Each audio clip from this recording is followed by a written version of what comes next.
Euh, Est-ce que tu pourrais peut-être nous planter le décor de quelles sont les revendications initiales de ce groupe maintenant appelé M23, qui, comme on l'a vu la dernière fois, en réalité n'est rien d'autre qu'un groupe qui a été à plusieurs fois renommé. Il y a quand même une revendication de fond derrière cette rébellion.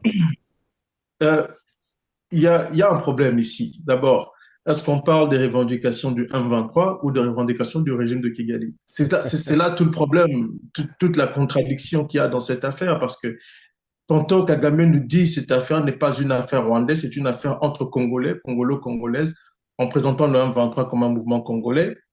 Après, ils expliquent qu'ils se sont obligés d'intervenir parce que des Congolais de la même, du même groupe ethnique que lui seraient en danger en RDC. À un moment donné, on se perd. Et en plus, il Des Tutsis, hein? des Tutsis, soit des soi-disant Tutsis congolais. Et puis après, ils expliquent aussi, parce que devant les chefs d'État, on va revenir sur ça, tu l'as dit, devant les chefs d'État, ils parlent d'une menace qui représenterait les FDLR, donc le mouvement rebelle hutu-rwandais qui se trouve à l'est du Congo depuis près de 30 ans. Donc au final, on ne sait pas quelle est la revendication à prendre au sérieux parce qu'on se perd un peu. Et je crois que tu conviendras avec moi, on se connaît, on se tutoie, tu conviendras avec moi qu'il y a un problème.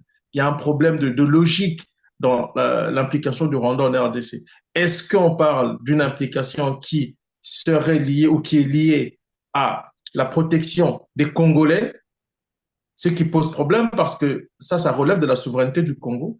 Est-ce qu'on parle d'une intervention qui est liée à la sécurisation des frontières rwandaises, comme l'a dit le président Kagame? On se perd. Il dit lui-même que son armée est dans une position défensive.